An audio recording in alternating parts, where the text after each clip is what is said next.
Hello everybody, all of you. कैसे हैं आप? मस्त होंगे। पढ़ाई एकदम जोरों पे होगी। आप सभी को शशांक बायो स्टडी में एक बार फिर से स्वागत है। आप लोगों को कक्षा 12 का बायोलॉजी पढ़ाया जा रहा है और बायोलॉजी में आपका लेसन है पुष्पी पौधों में लैंगिक ज्ञान। लेसन का जो नाम है पुष्पी पौधों में लैंगिक ज्ञान। उसमें आप लोगों को देखना है, तो ये आपका पॉइंट है। ये पॉइंट को देखना है क्या चीज़, तो हमें देखना है नर जननांग। नर जननांग, नर जननांग या पुंकेसर। नर जननांग या पुमंग, पुमंग, नर जननांग या पुमंग, या उसी को पुंकेसर भी कहा जाता है। ठीक है, तो देखेंगे क्या नर जननांग या पुमंग। क्या देखेंगे? नर जननांग या पुमंग। किसको? तो हमें यही देखना है इसमें, नर जननांग या पुमंग। तो जो ये नर जननांग होते हैं, ये एक तरीके से समझा दे रहे हैं आप लोगों को कि जो नर जननांग होते हैं ये पौधों में पुष्पों के अंदर इसे नर जनन अंग के रूप में कहा जाता है। और ये नर जननांग को ही हम क्या कहते हैं, कह सकते हैं क्या इसको कि नर जननांग को ही पुमंग कहते हैं। किसको? नर जनन अंग को। नर जनन या जननांग, नर जननांग को पुमंग कहते हैं। ठीक है, यानी नर जननांग या पुमंग किसे कहते हैं, तो नर जननांग को ही पुमंग कहते हैं। और ये जो पुमंग होता है, यानी जो नर जननांग होता है पुमंग होता है, ये कई एक या एक से अधिक पुंकेसरों को ही हम क्या कहते हैं, पुमंग कहते हैं। ठीक है, यानी एक या एक से अधिक पुंकेसरों को हम क्या कहते हैं, पुमंग कहते हैं। एक या एक से अधिक पुंकेसरों को ही हम पुमंग कहते हैं। ठीक है, तो क्या कहते हैं, पुमंग कहते हैं। ठीक है, अब ये जो पुमंग होता है कई पुंकेसरों से मिलके ही बना होता है, जिसे हम पुमंग कर रहे हैं। ये पुमंग को, जो पुमंग है, इसको कहा गया क्या कि जो पुमंग है ये प्रत्येक पुमंग को या पुंकेसर को, ठीक है, यानी जितने भी पुंकेसर होंगे ये पुंकेसर, ये लगभग इनको 3 भागों में बांटा गया है। किसको? नर जननांग को या पुमंग को 3 भागों में बांट दिया गया है। पहला भाग जो है उसका नाम है, पहला भाग का तंतु, तंतु।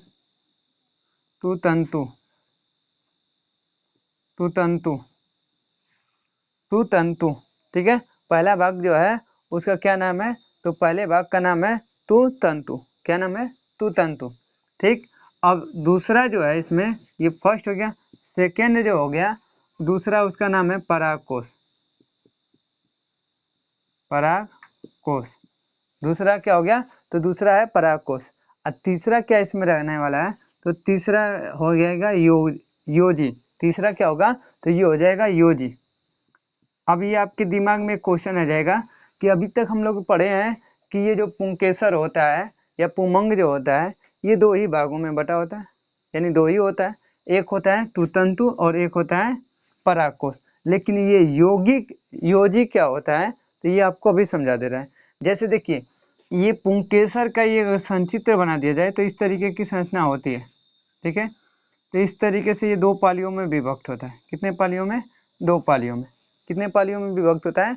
2 पालियों में विभक्त होता है। तो एक पाली दूसरी पाली जब ये एक जगह पे, जैसे मान लीजिए ये हम दोनों ले लिए, एक पाली ये और एक पाली ये, दोनों को जोड़ रहे हैं, तो जिस स्थान पे चिपक रहे हैं, जिससे ये दोनों आपस में जुड़े होते हैं, उस जुड़े वाले भाग को हम क्या कहते हैं, योजी कहते हैं। इस वजह से ये क्या हो जाते हैं कि 3 भाग में हो जाते हैं। किसमें? एक होगा तंतु, एक होगा तंतु, दूसरा होगा परागकोश और तीसरा होगा योजी। क्या होगा? योजी। ठीक, तो इसको हम क्या बोलते हैं, योजी। अब देखिए, जो ये कहा गया है कि जितने ये पराग या पुंकेसर होते हैं या पुमंग जो होते हैं, ये 2 पालियों में बटी होती है।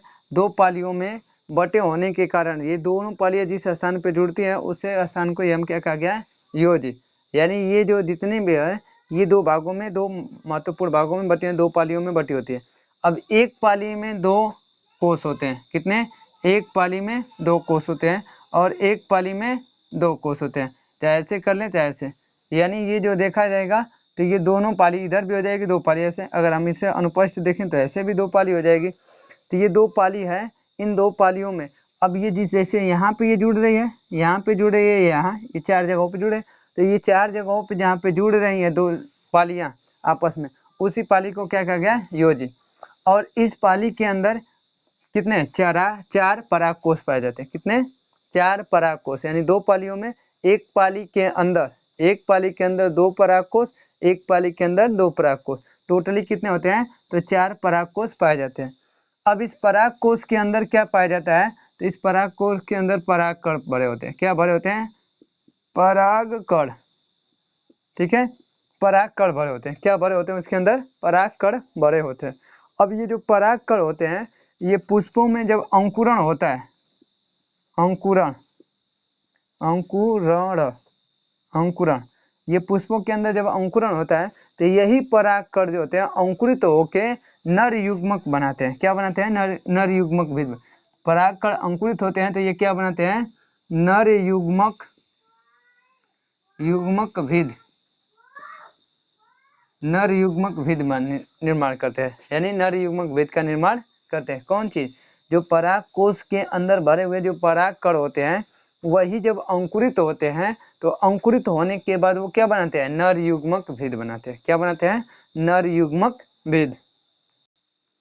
ठीक, अब देखिए इसके बाद आप लोगों को हम देखेंगे क्या चीज, परागकोश की संरचना। इसके बाद हम क्या देखेंगे, परागकोश की संरचना। परागकोश का संरचना किस प्रकार का होता है उसको देखेंगे। क्या देखेंगे, तो हम आगे देखेंगे परागकोश की संरचना। परागकोश की संरचना देखेंगे। क्या, परागकोश की संरचना।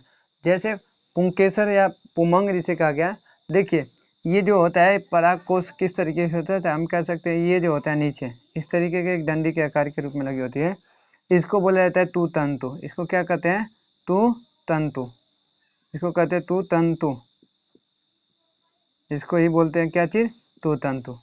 और इसी के ऊपर, यानी ये जो होता है इसी के ऊपर कुछ इस प्रकार के रूप में आपको संरचना दिखाई देती है। कुछ इस प्रकार के रूप में आपको संरचना दिखाई देगी। किस प्रकार के, तो इस प्रकार के रूप में। देखिए इसको अभी मैं पूरा सही से एकदम बना दे रहा हूँ। इस प्रकार के रूप में संरचना दिखाई देती है। इसको हम कहते हैं क्या चीज, इसको कहते हैं, क्या बोलेंगे इसको, इसी को बोलते हैं क्या चीज, परागकोश। यही क्या कहलाएगा, परागकोश। इसका पूरा नाम कहते हैं पुंकेसर, पुंकेसर या पुमंग। यानी पुमंग क्यों कहा गया, क्योंकि पुंकेसर कई होंगे, 1 2 नहीं 10 20 50 की संख्या में होते हैं, तो इस वजह से पुंकेसरों के समूह को क्या कहा गया, पुमंग कहा गया। अब ये पुंकेसर ये देखने में ही दिखा है क्या, कि 2 पालियों में बटे हैं, एक पाली ये और एक पाली ये। कितने पाली में, 2 पालियों में विभक्त होते हैं। और ये जो 2 पाली में विभक्त होंगे तो इनके बीच, अब अगर आप ये 2 पालियों को कहा गया, तो हमने कहा कि एक ये हो गया, ये पूरा हो जाएगा क्या चीज, इसे कहा गया परागकोश। परागकोश, इसी को क्या कहते हैं, परागकोश। यानी ये पूरे संरचना को ये बोला गया है परागकोश। लेकिन इस परागकोश के बीच में ये जो लाइनिंग बन रही है, एक पाली को इधर बांट रही है, एक पाली को इधर बांट रही है, इस पाली को ये बोला गया है योजी। इसी को क्या बोलते हैं, योजी। इसी को क्या बोला गया है, योजी। यानी योजी आपको स्पष्ट समझ में आ गया।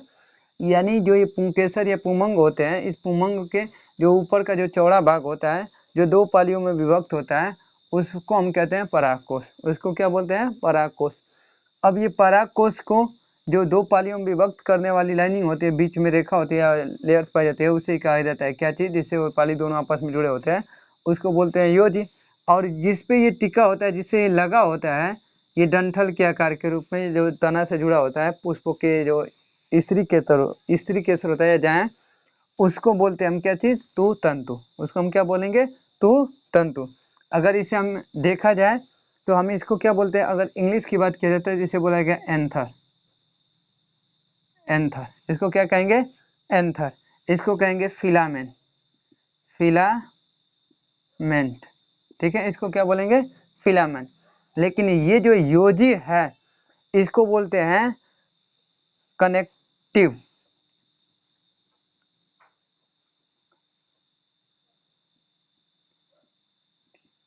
कनेक्टिव। ठीक है, कनेक्टिव मतलब जोड़ना, किसको, जो पराग कोष को, एक पराग कोष को दूसरे पराग कोष को आपस में जोड़ें, दो पालियों को आपस में जोड़ें, ये हो जाएगा कनेक्टिव। ठीक है, यानी योजी। ये 3 भागों में विभक्त हो गया, यानी एंथर, फिलामेंट और योजी, जिसे कनेक्टिव कहते हैं। ये 3 हो जाएगा, पराग कोष, योजी, तंतु, तू तंतु। ठीक, अब इसी को, इसके अंदर अगर इसका हम अगर अनुपस्थ काट दें, किसका, पुमंग का जब हम अनुपस्थ काटेंगे तो इसकी संरचना आपको हमें इस तरीके से दिखाई देगी। इसकी संरचना जो होगी, ये नीचे हो गया आपकी तंतु, और इसकी संरचना आपको हमें इस तरीके से दिखाई देगी। ठीक है, ये संरचना जो होती है कुछ इस प्रकार की आपको दिखाई देने लगेगी। संरचना आपको इस प्रकार के रूप में दिखाई दे देगी। देखिए, अब ये किस प्रकार के रूप में दिखाई दे रही है, तो इस प्रकार के रूप में दिखाई देने लगी।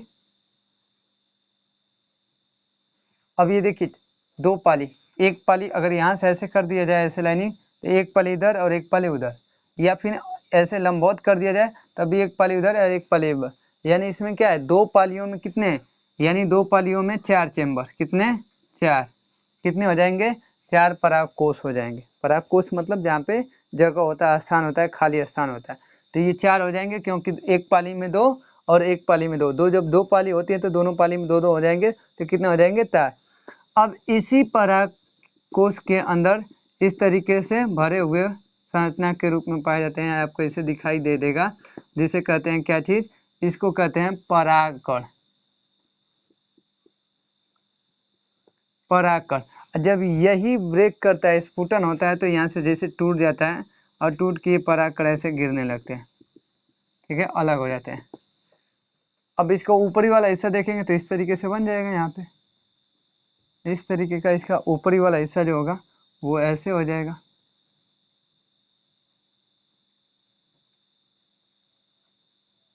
ये हो गया लगभग, ये हो गया इसका ऊपरी हिस्सा। ठीक है, ये ऊपरी हिस्सा होगा जो काट के दिखाया गया है, क्योंकि ये जो है इसे कहते हैं पराग कोष, और ये 4 से मतलब 2 चैम्बरों में बटा होता है, दोनों मिला के 4 चैम्बर होते हैं, 2 पालियों में बटा होता है, 4 चैम्बर होते हैं, जिसके अंदर परागकण भरे होते हैं। ठीक है, तो ये हो गया आपका परागकण। अब हमें इसके आगे ये परागकण जो होते हैं, अब ये पराग को तो छोड़िए, पराग कोष जो होता है, ये पराग कोष कितने लेयर्स में होते हैं, कितने इसके आवरण होते हैं, कितने खोल होते हैं, कितने लेयर्स होते हैं, उसको एक एक करके देखते हैं। ठीक है, देखिए आप लोग को ये संचित्र बना है। ठीक है, किसका, तो ये जो है पराग कोष का, यानी ये 4 चैम्बर, एक चैम्बर ये बनाया गया है और एक चैम्बर ये बनाया गया है, एक चैम्बर ये बनाया गया है, एक चैम्बर ये अनुपस्थ काटा गया है, अनुपस्थ कट के अंदर ये परागकण के संरचना है। अब ये देखा जाएगा कि इसके अंदर ये कितने लेयर्स होते हैं, यानी तो ये एक और हम बनाना छोड़ दिया है, यहाँ पे इसको एक और परत बना देंगे, इस तरीके के एक लेयर। ठीक है, इस तरीके से, तो ये इस तरीके की संरचना है। अब इसमें ऐसे ऐसे बनाना है तो ये बहुत बनाने में समय लगेगा। ठीक है, तो आपको देखिए समझा रहा है क्या कि, तो ये जो पराग कोष होते हैं, ये पराग कोष के अंदर ये जो बीच में आपको ये संचित्र दिखाई दे रहा है, इसी को कहा गया था क्या चीज, योजी। इसी को क्या बोला गया था, योजी, इसी को बोला गया था योजी। ठीक, और ये जो है एक कोष, दूसरा, तीसरा, चौथा, इसे बोला गया पराग कोष। इसको क्या बोला गया था, पराग कोष, पराग कोष, यानी ये पूरा क्या हो जाएगा, पराग कोष हो जाएगा। और ये एक, दूसरा, तीसरा, चौथा, यानी एक पाली ऐसे, एक पाली ऐसे, यानी 2 पाली, एक पाली ये, एक पाली और एक पाली इधर पाली, यानी फर्स्ट सेकेंड 2 पाली हो गई। या अगर हम ऐसे देख लें तब भी एक पाली ये और एक पाली ये, इधर से देख लें भी तभी, यानी ये कुल मिला के इधर से देखेंगे तो ये 2 पालियों में विभक्त होगी, जिसके अंदर 4 स्थान होंगे, 4 जगह होंगे खोखला, जिसके अंदर परागकण भरे होते हैं। ठीक है, अब ये जो परागकण भरे होते हैं, अब इसी की हमें संरचना को देखते हुए समझना है।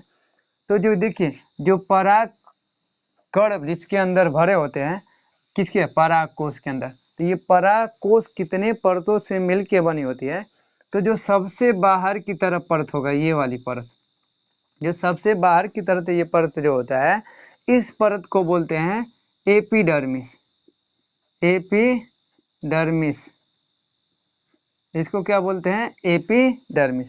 यानी जो ये सबसे बाहर की तरफ, परागकोश में जो सबसे बाहर की तरफ जो होगी, उसको हम क्या बोलेंगे? तो उसको बोलेंगे एपिडर्मिस। उसको क्या बोलेंगे? एपिडर्मिस। उसको क्या बोलेंगे? एपिडर्मिस। ठीक। अब उसके बाद ये जो आपको कलर कर रहे हैं, रंग रहे हैं, ठीक, ये तो बाहर वाले हो गए। अब ये जो रंग रहे हैं, ये रंग रहे हैं, ये उसके बाद वाली जो लेयर्स होती है, जिसे कहते हैं एंडोडर्मिस। क्या बोलते हैं? एंडोडर्मिस। एंडोडर्मिस यानी सबसे जो बाहर की तरफ होगी वो कहलाएगी एपिडर्मिस। उसके बाद वाली जो स्तर होगी, लेयर्स होगी, उसे बोलेंगे सबसे बाहर की तरफ होगी जो, उसे बोलेंगे एपिडर्मिस, और जो उसके बाद वाली लेयर्स होगी उसको बोलेंगे एंडोडर्मिस। अब एंडोडर्मिस के बाद एक पतली आवरण के रूप में झिल्ली लेयर्स पाई जाएगी, जो चारों तरफ इस तरीके से बनी होती है। इस लेयर्स या झिल्ली को हम बोलते हैं टेपिटम। क्या बोलते हैं? टेपिटम। टेपिटम। ठीक है। ये बताएंगे कि ये टेपिटम का कार्य क्या है। ये तो बाहरी आवरण के रूप में सुरक्षा कवच का कार्य करती है। एपिडर्मिस इन दोनों के बीच में एक लेयर्स के रूप में होती है। ये होती है टेपिटम नहीं होगी, यानी क्या होगा? एंडोडर्मिस। एपिडर्मिस एंडोडर्मिस के बाद मध्य परत होगी। मध्य परत क्या होगी? इसके बाद एक लेयर्स होगी जिसे कहेंगे मध्य परत। किसके? एपिडर्मिस के ठीक नीचे। एंडोडर्मिस के ठीक नीचे जो होगी एक परत पाई जाएगी जिसे कहा गया है मध्य परत। ठीक। अब इस मध्य परत के नीचे इस तरीके से ये कोशिका के रूप में लेयर्स एक पाई जाएगी। इस तरीके से इस लेयर्स को हम कहते हैं टेपिटम। इसको क्या बोलते हैं? टेपिटम। टेपिटम, इसको बोलते हैं टेपिटम। और ये जो टेपिटम होता है, ये जो अंदर ये जो परागकण है, जिसे कहा जाता है लघु बीजाणु। लघु जो बीजाणु होते हैं, इस या परागकोश होते हैं, माइक्रोस्पोरेंजियम होते हैं, इस